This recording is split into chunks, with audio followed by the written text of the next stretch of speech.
Hello and welcome to the very first episode of the Mighty Migz and Amez podcast. My name is Miguel, aka Mighty Migz, and this is my co-host, Amy, aka Mighty Amez.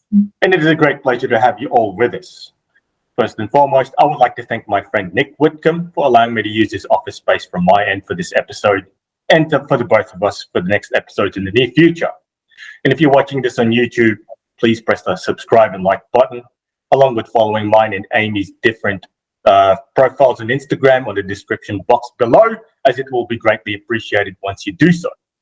This podcast series is mainly aimed on focusing on self-improvement, covering topics such as health and fitness, lifestyle, improving your mental health, men's grooming and personal development from my end, women's beauty and personal development from Amy's end, acting since I'm an actor as well, movies, sports, and other related topics to this actual podcast. Now, both of us will be introducing ourselves one by one, starting with Amy, aka Mighty Amez, herself. Go ahead, Amy, take it away, ladies first. Hi, everyone. Nice to meet you all. As Migzy just introduced me, my name is Amy. I'm super excited about this podcast project, and I hope to share my personal experience and insights on many topics that will hopefully add value to those watching. Just a little bit about me. So I currently work full-time in the information technology industry, and alongside I'm balancing postgraduate study. It's a lot, but I know I'm the best version of myself when I'm learning something new. So outside of work, I'm definitely passionate about healthy and active, balanced lifestyle. I definitely thrive on routine and structure and enjoy setting small goals each week. So I've always enjoyed sport, ranging from basketball, tennis, rowing and running. And these days I just run for my personal fitness. And it's also, I would say, an integral sort of part of my routine. And it's amazing how sharp and focused it makes me feel. Anyway, enough about me for now. I'm going to pass it back over to Migzy to introduce himself. Thank you, Amy. I appreciate that. And my name is Miguel. You can call me Mighty Migz if you want to. I'm an actor and personal trainer based here in Sydney, Australia, and I'm passionate about acting, performing, especially action movies. I like to play the bad guy, and I often play the cop or a soldier of some sort. That's what I'm mainly passionate about. A close second passion of mine is also personal training. I like to help people achieve their goals in health and fitness and help them get there from beginning to end. And once they reach that end destination, even go further in a possible way. And my aim for you and Amy's aim for you in this podcast is to help you guys sharpen your minds and stuff like that. Self-development series that's going to help you go further, because a sharp mind is going to help you become sharp indeed. Because if you're blunt in your mind, you're going to be blunt everywhere else. So the aim is to help you guys sharpen your minds as best as you can. So that's enough about me. This topic will be about learning to adapt. For the past 3 years, most of us individuals, including myself and Amy, have been forced to do so for obvious reasons. It hasn't been pretty for the majority of us, but people like myself and Amy have learned how to stay strong in seasons like the recent years. All of us haven't experienced every situation this world may throw at us. That's a given fact, but no worries. So sit back, relax, and try to apply these principles that we're going to teach you in this episode in regards to learning how to adapt in any season that you're currently facing or will face sooner or later. Watch and learn. Without further ado, Mighty Amez will be giving the first point in learning to adapt. Amy, take it away, please. Thanks, Migzy. So I'll go over the first point in learning to adapt, which is accepting the situation, which is hard for us all, right? So, sometimes life, I feel like, will throw us many obstacles, and this could be work-related, relationships, family, and the list goes on. But I think the major point here is not being in denial. Sometimes we try to really justify situations, myself included, but when we think about it at the core, we can never lie to ourselves. So I think, being true to yourself, keeping your head held high and knowing that any situation, good or bad, is never permanent. So I feel like, walking in your own shoes, and those, when you do that and when you're true to yourself, I feel like those that are meant to be in your life will come and stay, while others will just drift away. So next quick point here, I think, is accepting the ugly truth, which I think personally comes down to being self-aware. So self-awareness is so important. None of us are perfect. Hey, Migzy, one of my favorite quotes It doesn't matter what ingredients you have. What matters is what you make with those ingredients. So I feel like all of us are born, with strengths and weaknesses, but our uniqueness is what, will leave a lasting impact, not just on, one generation. It could be multiple generations. You have kids and it could be passed on, do you know what I mean, to their kids, which leads to my last point, being in the moment. So this one is challenging, but very simple. It's all about the small wins, I find. So positive self-talk is important, but this also comes back to one of my favorite quotes, Migzy, focusing on the process, not the outcome, because the process will always determine the outcome. Wise words by Migzy. Yeah. I didn't create that myself. I actually got that from Jordan Peterson. So he's one of the guys I look up to. I've never met him in person, but he's one of the guys that actually has helped me sharpen my mind, because he actually is specializing in, psychology, gentleman psychology, how to sharpen your mind as a gentleman. I'm pretty sure there's other topics out there that he could actually teach women, but in general, he specializes in helping guys like myself sharpen the mind. Yeah. Cool. Amazing. Well, enough for me on that point. I'll pass it over to you now, Migzy, to speak about point 2 in learning how to adapt. Awesome. Okay, the second point is know that this is only a season. Okay, so one thing is for sure is that good and bad seasons, my apologies, will come and go for everyone, including myself and Amez. Okay, because it's not always winter, it's not always summer. I mean, it depends on what country you're in, but in a country like this, down under Australia, okay, so you're going to have seasons like summer, winter, spring, and autumn, okay, not in that particular order, of course, but you know what, the point is, those are all 4 different seasons, okay? Every season will teach you something, okay? And be aware that, bad seasons are the best time to stay strong as well, because like what anything says, from biblical perspective, is that godly character is developed through suffering itself. Just like, I myself, Amez herself as well, will actually suffer in the gym in order for us to maintain our fitness or even somewhat progress our fitness. Okay, so without that pain, we're not going to get anywhere. Because I always tell my clients at the gym, if it ain't pretty, then it's worth it. But if it's pretty, then it's not bloody worth it. Okay, I'm not so sure if I could say bloody in this podcast, but it's not worth it if it's too pretty. Okay, because you got to assess yourself. Because nothing's easy in life, especially the finer things in life. And one of the things that I've learned just recently on the way here, I'm just listening to some motivational stuff, is that impatience is the enemy of ambition. Okay, so whether you're going, no matter what your ambition is, what season you're going through with your ambition, it looks dry or it looks flourishing. Know that it's only a season, okay? But no matter what happens, you have to stay patient. And like what I said before there, impatience is the enemy of all ambition. So you got to be aware of that, okay? Don't listen to the naysayers. You got to listen to the right people around you, okay? It's not sunny or rainy every day, and that's the next point I wanted to say, okay? Like outside right now, I mean, Amy and I as individuals could have been doing something, but this is actually the best thing we can do right now to help you guys out, okay? Our aim is to actually help you guys, because in this world we're living in at the moment, it's such a negative world, and we've got to do what we can just to stay positive, okay? Do you look at your glasses half full or half empty? And that's my point there, okay? So for those of you guys who are looking at it as half empty, stop that, okay? Stop it. For God's sake, stop that. So, okay, so once you look at things half full, you're going to be benefiting, okay? You're going to be benefiting from that. And for those of you guys who've actually lost something, you lost a business deal, you lost a client, or you lost your job, just learn from it, okay? Because if you have that mentality of, I never lose, I either win or I learn, it's a win-win situation, okay? But if you lose something, think of it as a learning curve, and you learn something, okay? Because there's a thing that I abide by as well. Like, you give a man a fish, you feed him for a day. You teach a man how to fish, you feed him for life, okay?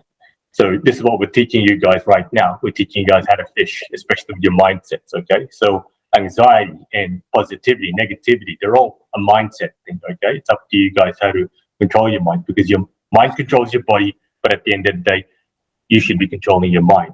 Don't let it wander astray. Stay positive, stay sharp, keep your eye on the prize. And this is pretty much it for point number 2. Mighty Amez, what's the third one you got for us? Nice and very insightful, Migz. So I just got to add on that one of my favorite quotes too. So the optimist always sees the cup half full, whereas the pessimist always sees it half empty. So I really, really like that. It's so true. So leading into point 3 now, which will just be a quick one, is to take each day as it comes. Very important one though. So first point to start with here is every day is a new day. So as I mentioned in the previous point, focus on the small wins. Sometimes you might achieve something so small in a day, but I feel like that positive self-talk, regardless of what it is, it could be one comment, you've received feedback at work, you could have gotten a PB at the gym. I think that positive self-talk and really focusing on those small wins can just really elevate your day, even if it's something so small. A friend calls you, I feel like when you really focus on the positives, it sort of, do you know what I mean, really motivates you to get to the next day. Also, each day will always, have a different set of challenges to overcome. So no day is ever going to be the same. So I feel like dealing with each day's problems as they come instead of worrying about the future, and knowing that you're bringing the best version of yourself to the table each day. It's really the best that you can do. I mean, I guess it's something that I think I've struggled with for a while. You might start a day and then, if you haven't ticked one thing off your checklist, you might feel like, did I fail today? But, I just feel like doing the best you can on any given day is what makes the difference, just knowing that you brought the best you could today. Also, try to progress through trial and error each day. Very important. So questions to ourselves here are important. Asking questions to yourself. I think for me, day in and day out, I always ask myself questions. What could I improve tomorrow? What went well today? What didn't go so well today? And for me, the most important thing here is accepting that failure doesn't exist. So without mistakes, how would we be able to grow, and how would we ever strengthen our mindsets long term? I feel like is the most important thing here.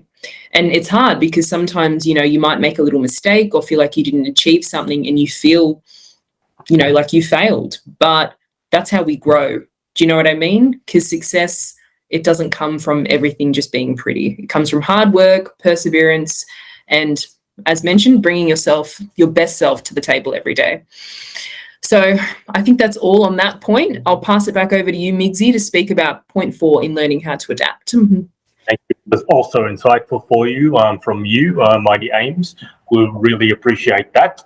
Keep your mind sharp, because the sky's not even a limit for any one of us as long as you believe that. Yeah. Okay. So point number 4 will be find a solution to your current challenges and circumstances. Okay.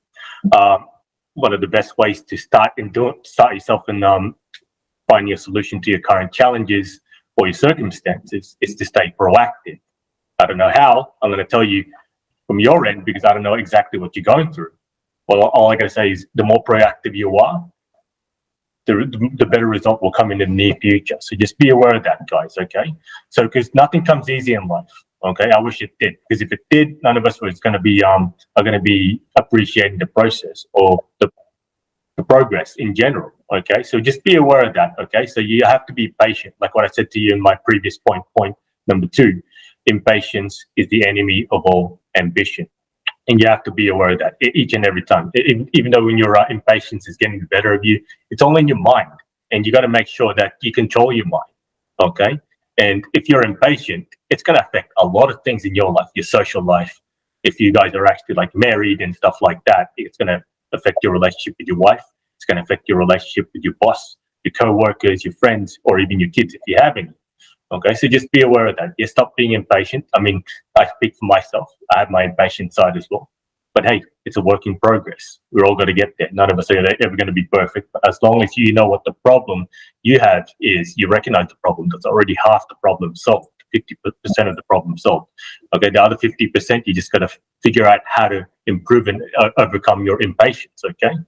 And like what Amy said as well, focus on the process and not the solution. Of course, the solution is something you can look forward to every now and then, but the process will overcome that, okay? Because I can give you a couple of examples. Because me as a personal trainer, I myself, like when I was out of shape as an early teen, like I used to get picked on. I used to get called fat from my brothers, friends, even schoolmates and stuff like that. And I wanted to start martial arts training because of that. And not only that, I wanted to look I wanted to have the good physique that I always wanted to have and stuff like that. But I knew that it wasn't going to come easy. A lot of dedication, a lot of fighting discouragement, had to go through it. And it was only through my resilience that I found a way to stay in shape. But the tables have turned. I don't mean to brag. Nowadays, not only because I'm a fitness professional, but I live and breathe a healthy lifestyle. People who are randomly, who don't even know me or barely even know me, or just people who I barely talk to, will ask me for advice here and there. Even my brothers used to make fun of me. Every now and then they'll ask me for advice. I could easily give them the big FU, but I choose not to. I choose to be the bigger person. I know what it feels like, so I'm going to help you. Okay, so focus on the process. And that goes with a few of my clients at the gym as well. Quite often it's their fault that they're not progressing because I give them prescription workouts outside of my training sessions. They come with me either once or twice a week. But if they don't do that, guess what? Nothing's going to happen. If you do nothing in this context, nothing's going to happen. Okay, so you have to be aware that staying proactive with your goals, with your ambitions and your current circumstances is going to get you out of it. Okay, and then once you get out of your current situation and once you progress and get to the next level, you're going to appreciate that even more by not giving up on it. Okay, and what I tell my clients quite often, what they do outside of my training sessions will matter more than what they do with my training sessions, because I'm not there to spoon feed them 24/7. Even if I could, I wouldn't, because that's entirely up to them. Okay, because they're not little kids, not that I know of. I think they're adults, but at the same time, stay proactive, guys. Okay, focus on the progress. I mean the process. My bad there. Focus on the process, because the process is what molds your character, and the process will help you stay patient, and the process will help you appreciate the progress in the near future. Okay, or distant future. God knows when. But as long as you don't give up, trial and error, guys. Okay, that's all that matters.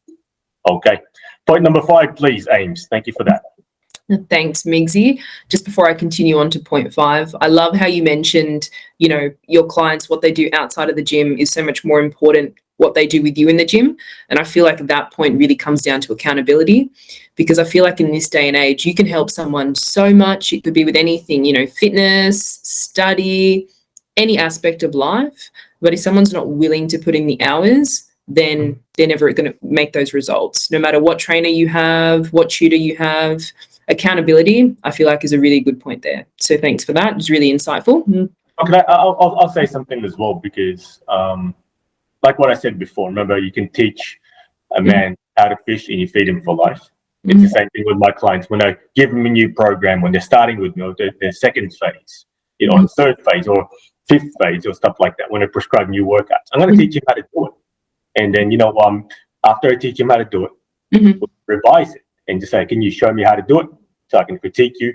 And then once they've actually shown me that they can do it, they know that they've got my 24/7 support. So what I mean by that, they can always ask me questions outside.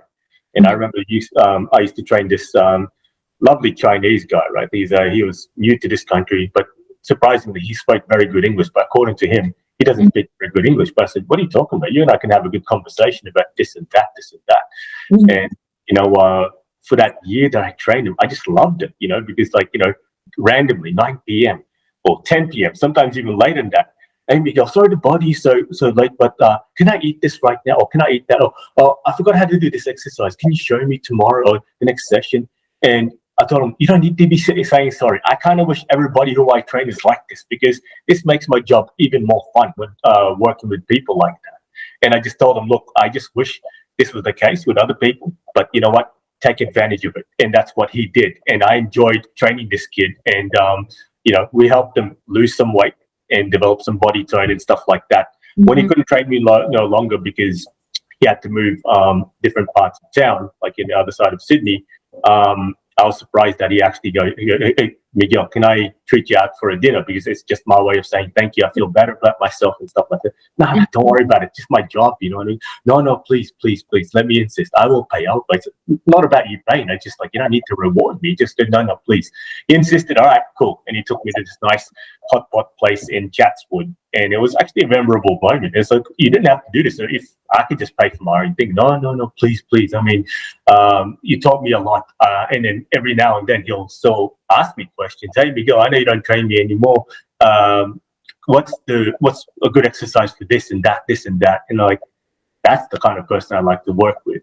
You know what I mean? Somebody who's diligent, somebody who's always asking questions. And this guy knew how to adapt, and he had that an entrepreneurial mindset. And I kind of miss training him. And I bumped into him just here around the corner at St. Leonard's just once. And he doesn't live around this area anymore, but he was just visiting a friend. And he goes, "And if I ever move around here, work around here, I'll gladly train with you again," because it was one of the best moments of my life. I said, "Look, that's about you. Like I told you, if you're training underneath my tutelage, if I'm your personal trainer now or never or whenever, it's about you. It's not about me." It's like the doctor and patient. If you're a patient, you see the doctor. Doctor's not going to say this meeting's about me. No, it's about that patient. I'm not saying that guy's a patient, but it's a doctor-patient situation. But we had this good rapport, very good kid. And speaking of which, after this episode, I might call him just to see how he's going. So yeah, yeah. So that's a story I wanted to tell in that thing. You know, so he was focusing on the process more than the progress and the solution. So, which his process to his solution, he was actually appreciating the actual progress as time went by, and he couldn't stop saying, "Look, oh damn, I feel so much stronger now that you helped me lift this much weight with bench press and stuff like that." I was just pleasure training that kid for almost a year or more than a year. I can't even remember how long I've been training him. Yeah, but yeah, Oliver, if you're watching this, please stay in touch. Yeah, I'm always here if you need me, brother. So amazing. And you know what as well, just quickly before I go on to point 5, when someone else, especially you as a personal trainer, Migz, when someone's motivated, it motivates you more as a trainer. When you can feel that energy, when someone's really keen, when they want to learn, it's an energy you can feel. Of course, there's actions, but I think, it comes back to, having structure, routine. And when you have structure and routine, it sets cadence, right? Which comes back to consistency, which we always talk about. Yeah, I agree, because I have to be motivated first, because as the trainer, because that's what they're hiring me for, you know what I mean? Because I'm not just telling them how to squat or how to sprint or how to do a box jump, stuff like that. Yeah? So I'm teaching them, I need to be motivated, because when you see me in the gym floor, it's as if I'm performing on stage. I'm like, "All right, Amy, let's go. All right, do that mobility there. Okay, hip. Okay, watch that hips. Okay, breathe out as you go up, as you squat up." That's the way I normally am, just like on show, you know what I mean? And like I told you before, when I'm in the gym floor, when I'm in the front of the camera like this, or when I'm acting and stuff like that, I leave all my personal problems, which is very minimal, out the front door. You know what I mean? I'll deal with it later. So yeah, so it's just one of those things. Yeah. But anyway, without further ado, I'm stealing the spotlight off you. The spotlight actually belongs to you as much as it belongs to me. So point number 5, please. Thanks, Migz. So this one's a really important one. I'm not going to go into too much depth here, but I really like this point. So never compromise your values and standards. This one is so important, and I feel like it resonates with me so much because I know that I've really done this in the past. So if we look at the first point here, would be, stick to your guns during the process by not going against, I guess, your personal convictions and also any, personal morals that you might have. This is so, so, so true. As mentioned, I've been guilty in the past of going against my own needs and what makes me happy, I guess, to try and live up to the standard or not disappoint anyone around me, right? But what I've learned is that when you abide by your own morals, your personal interests, what makes you happy, this is what actually increases your internal value. So see, this really comes back to being true to yourself, I think. So I also think that you need to go through, and we always talk about this, Migz, a long phase of, being by yourself and spending time by yourself to truly learn who you are and what you stand for. Which I think really leads me to the next point, which is that, by doing all of this, this will help prevent yourself from regretting anything during this process, right? So it's taken me so long to finally realize that the people who are meant to be in your life will support you through everything. I feel like they will always, people that are there to support you, they will always make you feel very uplifted, and they'll never make you feel guilty for your lifestyle decisions, right? Which I feel like leads me to the next point here, which is the importance, and this one's very, very important, Migz, and we always talk about it, the importance of staying away from toxic people during any process in any seasons in life. You forgot to say idiots. You forgot to say idiot. Yeah, and idiots and toxic people.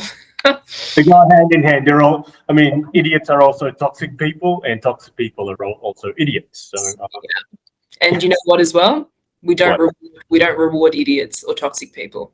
Exactly. Yes. Yeah, I corrupted her by saying that. She said that because I've been corrupting her. So yeah, I'm just kidding. The opposite of corrupting, molding her. So, my aims. Yeah. No rewarding bad behavior, anyone. So, but look, no, in all seriousness, I'll wrap up with this point.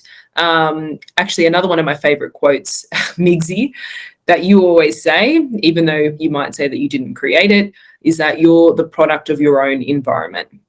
When we surround ourselves with like-minded people, we are able to become the best versions of ourselves, which is so, so, so true.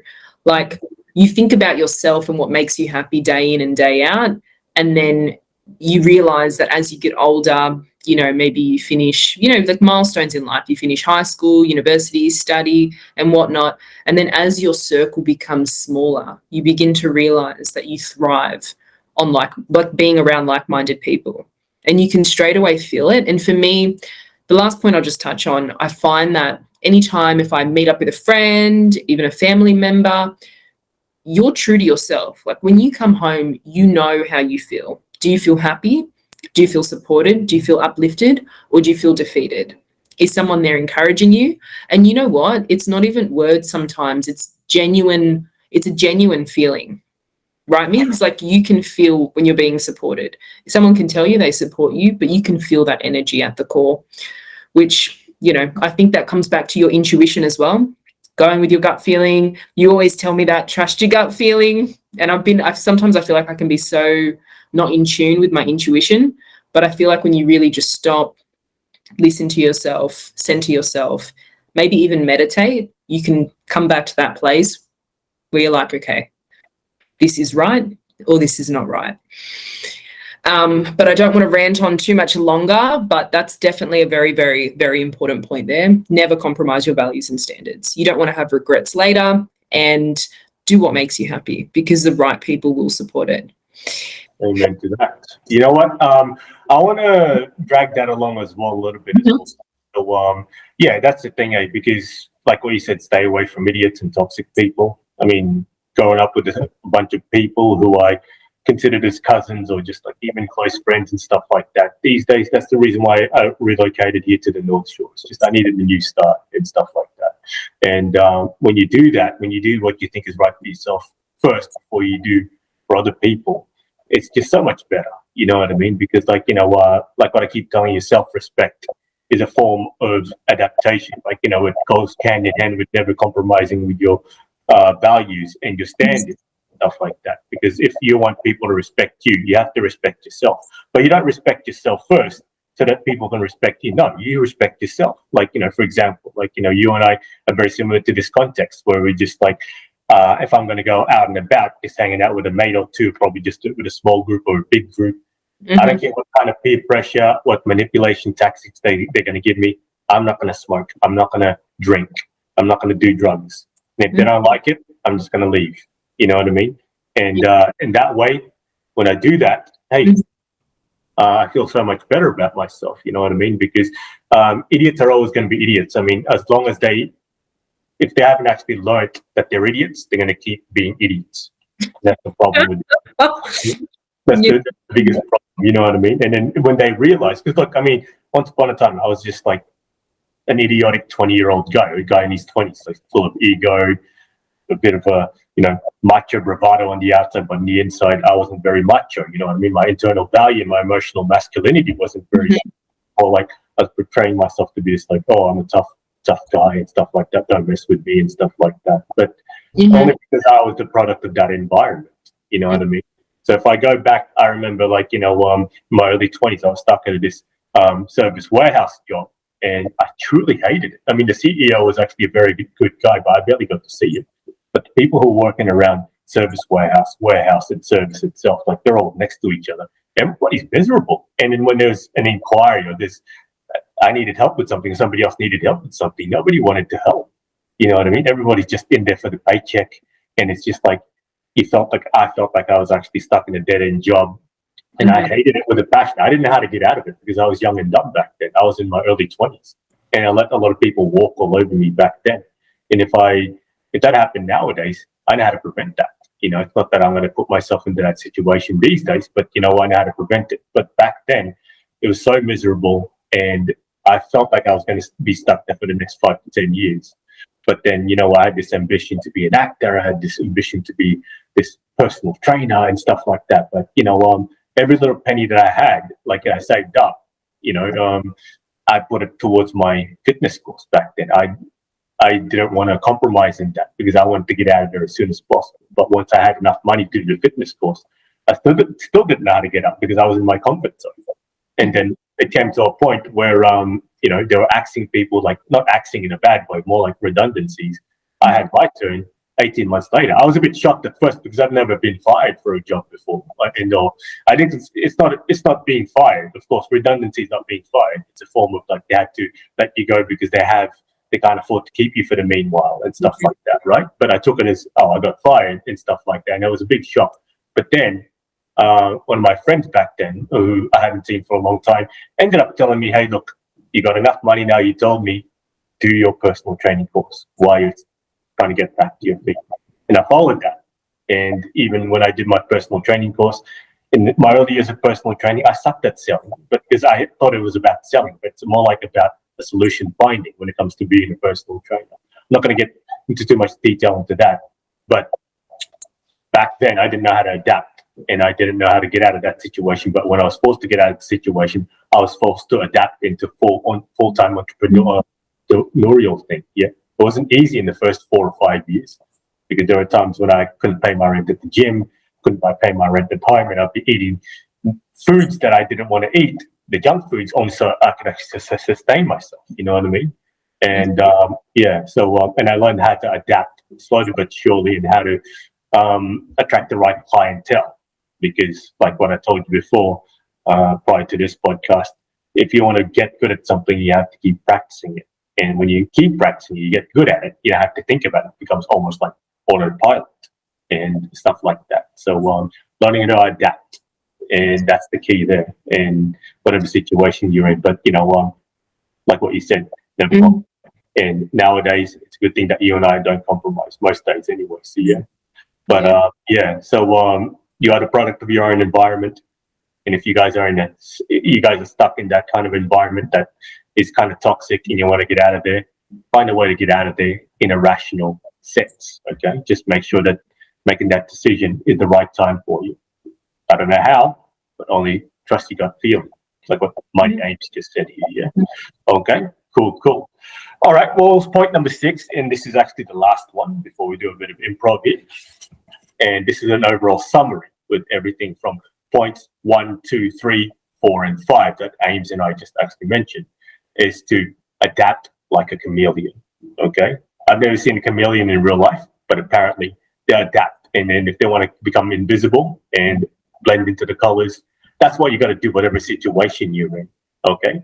Doing everything above, like what we said in the previous points, will help you that like a chameleon any season. Okay. But it takes time and practice for most people, including myself, including for Amez. Okay. And I'm still learning. I mean, I'm pretty sure Amez is still learning to learn how to adapt like a chameleon in any situation. All right. Because like every now and then, at least, we're going to be faced in situations that we've never actually faced before. Do you panic? Do you stay calm? Do you stay rational? Do you give in to your fear? Or do you stay strong? And like what I told you guys before, that good and seasons bad come and go. And when you have to accept the situation that this is the best time to stay strong, okay, through the tough times in general. And one of the things that I want to mention about adapting like a chameleon here is that it takes time, like what I just said, as you're only as strong as the battles you've faced and overcome. Okay. And just like, when you're bench pressing or you're squatting at the gym and stuff like that, you can't learn how to squat 30 kilos all up or 50 kilos all up without learning how to do it 20 kilos, 30 kilos, 40 kilos prior to squatting 50 kilos all up. Okay. So that's just a classic example of that battle. Like, if you want to aim to do 50 kilos and more, you have to face lifting 20 kilos first, then 30, then 40. That makes sense. Okay. And that goes with your personal circumstances. If you lost your job, or if you, you're in a season where it doesn't feel like anybody's there for you. You have to know that, hey, you can focus on what you can control, and which is to stay proactive. Okay, find a way out of your situation at the moment, and that's key. And I'm just speaking from experience here. I'm not going to get into detail what I've been through, but damn, you know what? My early adult years, I've had to learn how to do everything for myself and stuff like that. Sure, it's not pretty. It wasn't pretty. I'm not saying I would rather go through it. I'd like to go through it again. But iron sharpens iron, all I got to say. Because if nature can't break you, no other person can. And, in my early 20s, I've had to learn how to defend myself for personal reasons, for secret reasons. And, I wouldn't want to go through that again, but that made me strong. And that's one of the reasons why I like to stay sharp. And that's one of the reasons why I don't give up in my dreams. Because if that couldn't break me back then, that can't make me give up on my dreams. And that's just period. Okay? Adapting like a chameleon mindset will help you stay strong during any season, like what I just said there. Okay? So anyway, storytelling time. Okay. Amez, do you have a story where you've had to learn how to adapt like a chameleon? Oh, it's a good question. I think I've had many stories, but I think maybe to pinpoint one, and I don't need to go into too much detail here, and I don't know if anyone else watching this knows what it is, but I'm sure lots of people have heard of it. When I was about 19, I ended up getting glandular fever, which essentially you just, really, really sick for months in on end, super weak, and you essentially can't do anything. And I remember getting glandular fever, and I sort of went through this phase of, being super weak. I'd have to stop like maybe 2 or 3 times to even walk up the stairs. No motivation. I couldn't exercise. I think I was in my second year at uni. And I think that situation, was a huge turning point, I think, in my mindset, what I wanted to do. And it gave me a lot of time to reflect because I was sick for so long. As in, I had to defer subjects at uni. I probably stayed lying down in a room all day. I was, do you know what I mean, like dehydrated. And I think I really had to learn how to adapt in that situation because, it gave me time to reflect, to, like all the points we've been speaking about, accepting the situation for what it was. I knew I couldn't change anything. I knew it was just a matter of time before I was going to get better. And I remember during that time, like I said, I did a lot of self-reflection, and I remember just reading articles on mindset. And I feel like that's when I really got into like a lot about psychology, the mind, controlling your mindset, meditation. And I think at that point, like I was never unorganized, but I wasn't maybe the most organized person. But I feel like that was a huge turning point for me, just to learn, well, I guess to be super grateful, for the good times of when you feel 100%, when you feel like you've got energy, when you can exercise, when you can go out with friends, when you can do all of these great things. And I think during that time, I just really started to tell myself like having a routine, having structure is just so, so, so important to get through every day. Because even in a state of not being able to exercise or do anything or basically not even leave my room, just staying in my pajamas all day, I'm like, you know what I mean? Setting a routine, even now while I can't do anything, telling myself I'm going to wake up at a certain time, go to sleep at a certain time. The only routine I can set today is to maybe do 2 hours of work or, go cut myself a peach or, do you know what I mean? Like just the small things. So I think in that time, I went through a lot of self-reflection, and I'm like, routine, structure, discipline is so important. And then I think gradually as I got better, it's like something just clicked. It's like I became so grateful to be able to do all these great things, to be able to exercise, to be able to feel good both physically and mentally. And that situation, I think, was a huge turning point. I think for me, my mindset and overall, the importance of health, because I was really sick. And during that time, I'm like, health is so important, not just what you eat, but like we always talk about your mental health as well.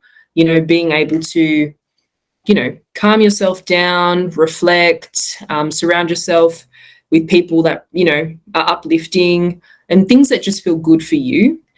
So I think that was probably one situation that was like a huge, I guess, turning point for me. So by the time I hit 20, I think things sort of changed for me.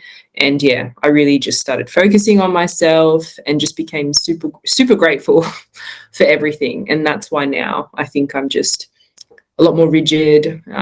People say, Amy, you've got OCD, which I probably do to to an extent because, for me, it's so important to have that structure. And I think, that's probably why we get along really well, Migzy, because we're similar in that regard. But I think, that's probably one situation, one good one to point out for myself. How about yourself? Awesome. Yeah, you know what? If people say you got OCD, so be it. You know what I mean? So it doesn't actually define you. Like I've got my own different sets of OCD as well. And I'm proud of those OCDs because if I don't do my OCD and deal with it, like making sure that I eat breakfast before I work out and making sure that I do my workouts at this time and stuff like that, that's going to make me feel better, because so don't worry about what other people think. I'm not saying that you do, but for those of you guys who are listening here, just make sure that don't worry about what other people think. You know what I mean? There's a lot of things I could say now and just swear, but because it just gets me riled up. But I like to say, hey, don't worry about them. Focus on yourself, because that's one of the things that helps you develop your internal value is that you got to make sure that you got to do things what's right for yourself and what makes you happy, like what you just said. Okay, so like what you said, running is your therapy and stuff like that. Off work, and so be it. You know what I mean? You love your running, and so be it. So there's nothing wrong with that. You know what I mean? I love my workouts. I love my weightlifting. I love my martial arts training. I love my acting, especially. So what if people don't like it? You know what I mean? It's my ambition. It's your ambition. It's your passions. It's my passions. Who cares what other people think? Okay? Because there's always going to be some negative naysayers. You know what I mean? It's going to be minimized. There's going to be only going to maybe just a few people. There's always going to be somebody out there who's going to be criticizing you either face to face or even more behind your back. You know what I mean? But screw that, because at the end of the day, like what you said and like what I said, stay away from idiots. You know what I mean? To make your life even so much better.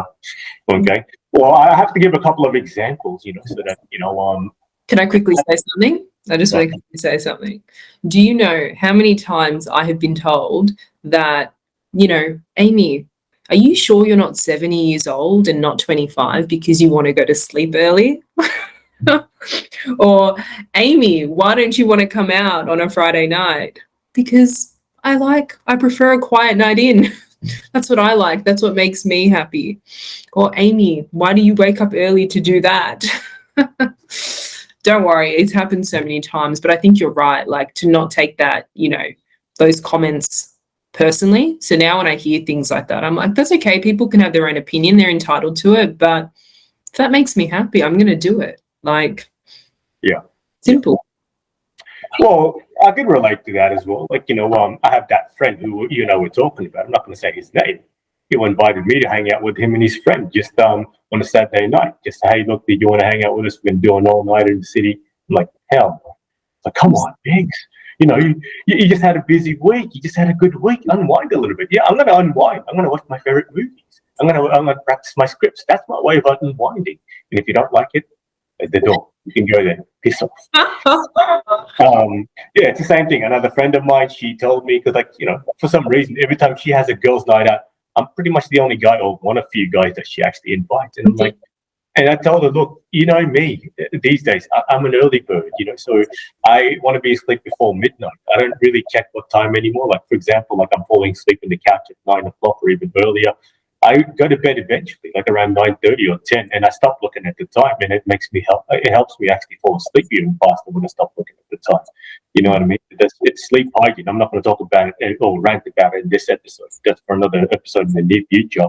But it's just self-respect. Because good thing you have a similar mindset to me in that context. Because for me myself, I'm heading towards 40, and I'm accepting that, and I'm loving it. You know what I mean? I'm heading towards my James Bond years, and right these days I have to train smarter, not harder. I still push, but I don't overdo it as much as I used to because I don't want to get injured. I've been injured recently, and of course, like my left ankle is like 85-90% healed.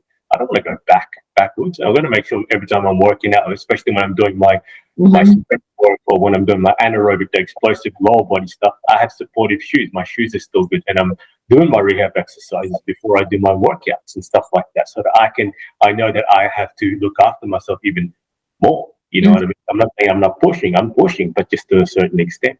You know what I mean? Because when you get to my age, you're probably going to understand where I'm coming from, and don't be surprised if you do, because it's just like, hey, look, I'm not 25 anymore. I want to look good for myself as an actor, first and foremost for myself, then as an actor, because I don't want to look like a chubby guy. No offense to the chubby people out there, but chubby guy in front of the camera, because I don't want to. It's not going to help me present the best version of myself. I want to stay sharp. I want to stay just as determined and focused. You know what I mean? And you want to feel the best. You want to feel the best in your own shoes, right? It comes back to that. You just want to feel. You know what makes you feel good, and when you're behind the camera, being in shape makes you feel good, and you need that, right? Yeah, and that leads into my actual example. Because recently, look, my housemate. I mean, he nearly died a few weeks ago, and it almost shattered me because it felt like he died already, even though he hasn't. And it almost ruined my weekend. And this is just like the weekend before I shot that previous commercial, TV commercial, right? And I need to recuperate myself and just making sure that this is my personal life with my housemate who was dying, or who I thought was going to die. That's my personal life. I'm not going to bring it into my professional life. Okay, so when I'm in the gym floor or when I'm on set, I have to leave that aside and leave it in the front door. Okay, so I made sure, the last time I talked to you on the phone, I relaxed and I didn't do anything because I just wanted to unwind and clear my head so that I could actually be ready for my Monday, Tuesday shoot. And it was a very early call time. I mean, it's not that early. It's 7:30 in the morning. But guess what? I had to adapt. And I'm so used to this now mentally, but maybe not physically, because physically it takes your body to adapt to it physically. Mentally, when it comes to gigs like that, early call times, I'm going to go to bed extra early. So that way I can be at the gym at 3 or 4 in the morning, or even earlier than that. You know what I mean? And then I could wake up refreshed. And then when I've done my workout, yes, done. You're ready to conquer life after you've done your workout, right?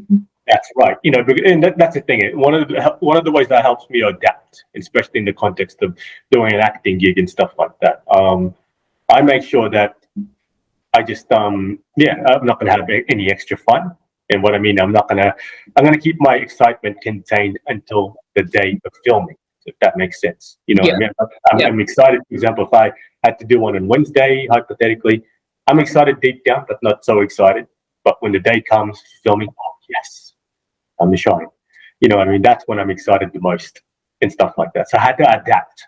I had to learn how to adapt in that circumstance, making sure that my personal life, my housemate who was dying back then, doesn't affect my performance. So yeah, it doesn't affect my performance. And during those 2 days of filming, it wasn't pretty. I mean, the only thing that wasn't pretty, it was all the way out in Avalon, and taxi ride to get there costed me $100 each.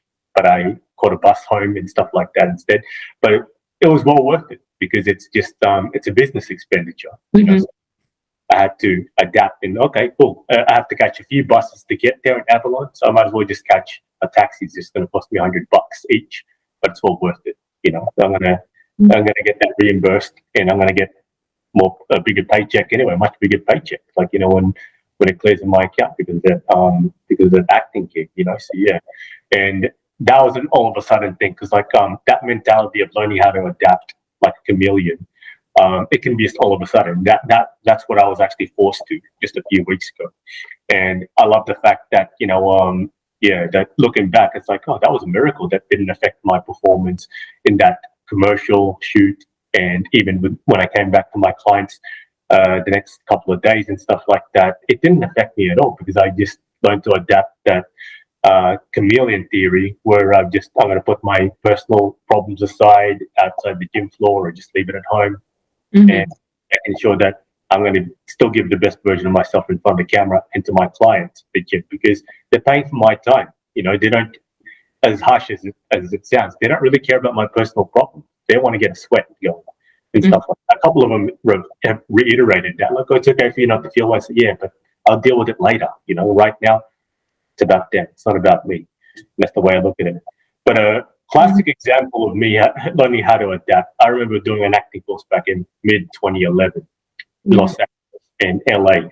And it's still the biggest culture shock I've ever actually experienced. And damn, I mean, of course, the moment I stepped out of the airplane into the airport, one of the things I recognize is that the first language is Spanish. And I'm thinking, did I arrive in the United States of America, or am I in Mexico here? To disrespect the Spanish people, but it was just culture shock. I mean, as soon as I got there, it's just like the movie Training Day. My favorite movie, Training Day, where Denzel plays the crooked cop, and such a ghetto kind of movie. And that's the perfect and accurate description and portrayal of LA. And I'm just like, whoa, where's the glamour? What's the glitz and glamour? And then I didn't know anybody there, and I just and I didn't have a proper agent back then, and I had very few friends who really cared. And then I messaged my brother, my youngest brother. I said, bro, thinking about going back to Sydney tonight because this is too much, just LA's a crap hole. And I'm just like, and he just goes, bro, it's not meant to be pretty. And they're like, this is so, it's such a culture shock. I can't actually describe it by words. I was just so, whoa, how am I going to last the next 3 weeks here? I can't even handle this in the first day. But then my brother was actually kind enough just to say, hey, look, remember, you've been talking about this for a long time with me. You have to, if you give up, you're going to regret this. Okay? You have to stick to that. 3 weeks is not 3 months. Learn to enjoy. And then, for the next few days, I learned to enjoy. And then, before I left, I didn't want to leave because my brother actually reminded me of that. Learning to adapt in that fact that, a lot of people didn't know how to speak English, and learning how to adapt in the fact that nothing's really dinky-die Aussie around there. It's more like kind of American and Spanish culture. But what helped me help enjoy my stay was like the fact that most of the locals were just so hospitable, and and just people were just so nice, and different people, like different backgrounds, different ethnicities, like at the gym and the acting courses in Hollywood, the acting course that I did in Hollywood, and even like, in the gym that I was working out in, Burbank Athletic Club, they showed me around. Like, I remember the first day, my first proper day, the day after I arrived there, I went to this local church full of Filipinos, and I'm a Filipino by birth, of course, but there's a couple there. They were nice enough to show me around downtown for like half an hour. We even stepped foot, and I'm just like, whoa, I remember seeing this bit in this movie, or this building in that movie. It's just like, wow. And then that's when I started enjoying it. You know what I mean? So, and that helped me adapt. If I knew then what I know now, it wouldn't have been as much of a culture shock. But if it wasn't for that experience, which opened my eyes to world-class acting, and knowing that as an actor myself, like I told you so many times before, not many non-actors and non-athletes or entrepreneurs will understand this, but we have to get out of our comfort zones. We have to go to a different city. We have to climatize to a new weather, and we have to adapt to a new character. Like, not just to the character, the scene. One scene's going to be happy, the scene can be like sad or pissed off. Hey, you know what I mean? So we have to learn how to adapt, and that's one of the reasons why I wanted to teach this, because this adapting like a chameleon theory applies to me as an actor as well. But for some reason, I've learned how to actually teach you guys how to do this in everyday life. You know what I mean? And it is what it is, So, and that's my story.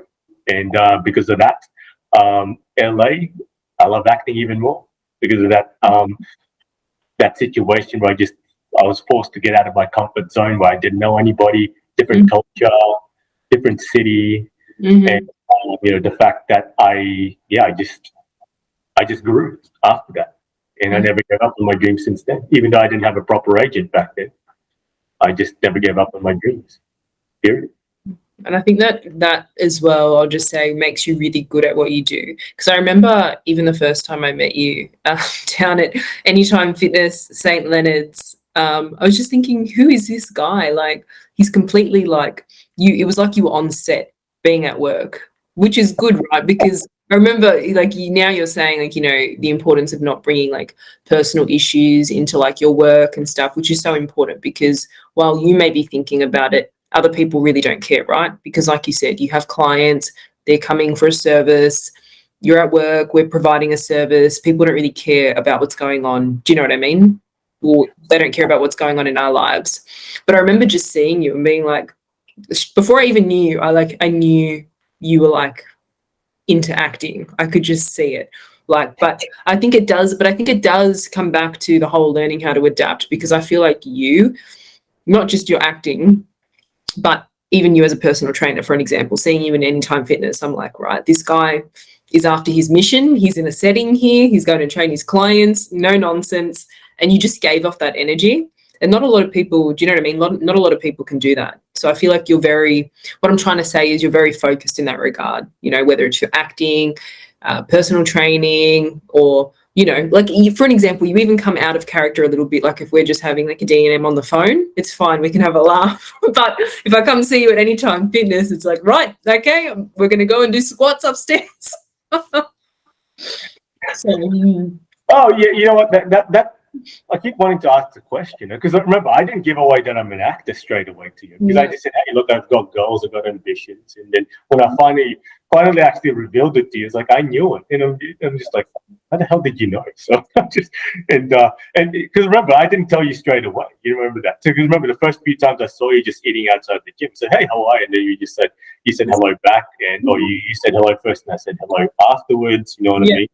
But then, I didn't give anything. I didn't give too much away in the first couple of conversations that we had. Though, you know what I mean? So what gave it away from your end? I mean, it's weird.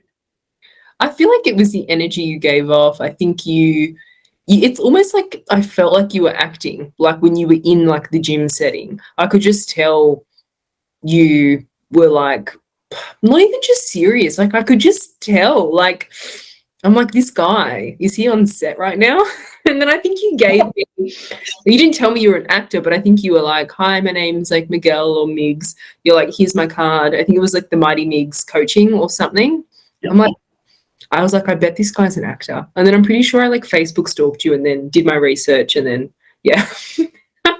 Okay. So out of all the things, why do you think it's an actor? I could have been an entrepreneur. I could have been just like, my friend Nick here, like, his office who I'm using right now, he's just an entrepreneur because look, Nick's not an actor, but when you meet him, he's actually got this persona of like being an actor, like somebody who's like a celebrity, even though he doesn't want to become a celebrity. I don't think so, but he's got a persona of a celebrity, and that's why almost everywhere he goes, people respect him because the way he carries himself, and one of the things that I've learned from him is that when I asked him, look, I mean, despite your success and being comfortable in life, how do you stay so grounded and humble? And his answer was just as simple as easy. Treat people like you want to be treated. Mm-hmm. That resonated to me. That actually instilled me straight away. And not immediately straight away, but slowly but surely. And nowadays it's just like I may not have rapport with somebody or may not click with somebody. I'm not as obnoxious or as snobby as I used to be. I can just be like, hey, how are you? Or just like say hello.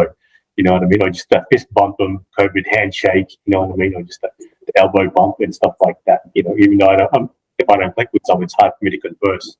But I can just acknowledge them most of the time. You know what I mean? So yeah. But and then remember when the first few times we met, as much as I wanted to introduce myself, it's like, nah, let her eat the food, So I know what it feels like to be in your break, and then you don't want people to actually disturb you. You know what I mean? Yeah, me coming on my late lunch break, just sitting in the corner and like not making eye contact until I think eventually you introduced yourself. But the thing is, when I say like you came across as an actor, because you just asked me then, what made you think I was an actor? I think it was more like you looked like you were on stage, right? Like the way I feel like your posture. I feel like confidence when you walk, like you're not slouching, backs up straight, good eye contact, your voice, your speech is very clear. And yeah, I could just tell I'm like, this guy, like, if he doesn't do acting, he'd be really good at acting. And I'm like, And then you were an actor in the end, so.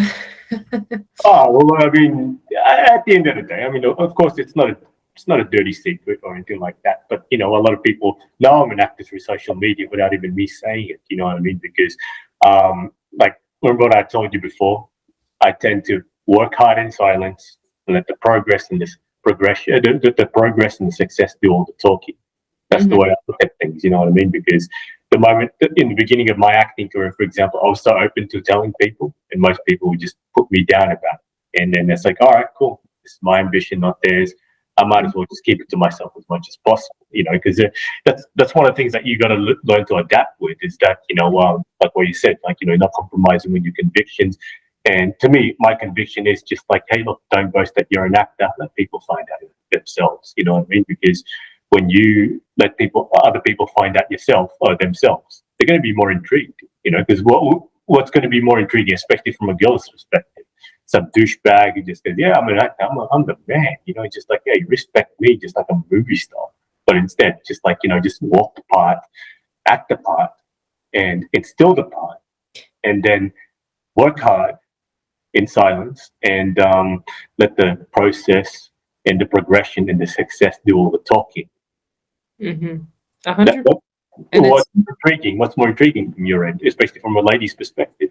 From a lady's perspective, well, look, there's a difference between arrogance and confidence, right? So if we use you as an example, right? You came across as confident. You presented yourself, like you knew who you were. You didn't need validation from others, walking in your own shoes. But, arrogance is not attractive. In my eyes, anyway. I can speak for myself. I'm not sure about the other women out there. But when someone's cocky and they keep talking about the same thing over and over again and all of their achievements and everything like that, it's like, I feel like if you're really succeeding in what you're doing, you don't need to boast it to the whole world. And that's not to say if you have an achievement or something goes well, yeah, sure, you can mention it to like, people that are close to you, or like, I got this mark, or, I achieved this in sport, or, the small things, that's fine. But I feel like when it's over the top, it's very off-putting. And then you're like, you come to think to yourself, well, if you really were achieving so much, why are you, telling the whole world about it? Like, you don't seem that focused if you're like constantly speaking about it, if that makes sense. Yeah, you know what?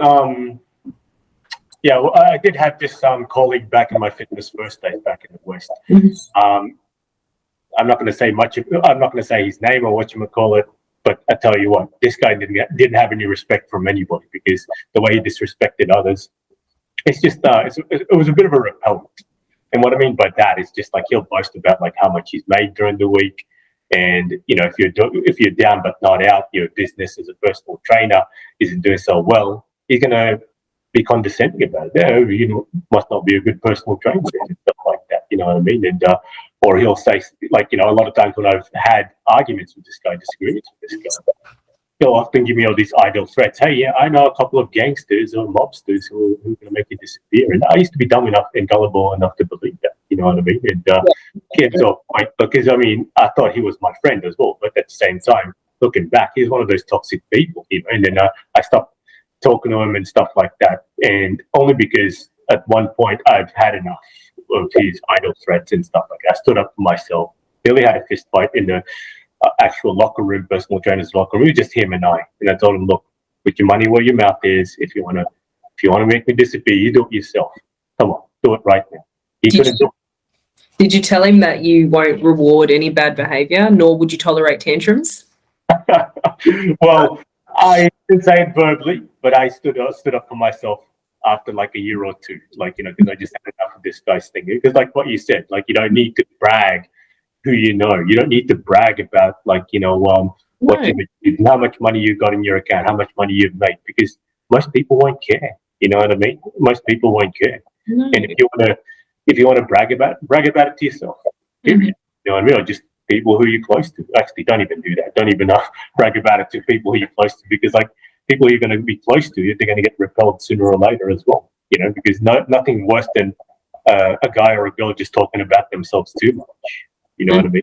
Yeah, and that's just the way I look at things and stuff like that. Yeah, but it is what it is, and this is the harsh world. And but anyway, guys, and a bit of a D&M there from Ames and I. But I hope you guys listen carefully and appreciate that. And this is the very first episode, and we do appreciate you guys actually tuning in. And if you guys like this video, please press the like and subscribe button in YouTube. And at the same time as well, please like and share, because sharing is caring as always. Okay. If you have any questions or any topics that Ames and I would like to talk to you guys about, if you have any suggestions, just please email us below or just message us on the YouTube channel. Okay. Until the next video, guys, we appreciate your time. This is Miguel, aka Mighty Migz, and this is Amy, aka Mighty Ames. Appreciate it once again, guys. Until the next video, adios. Thank you.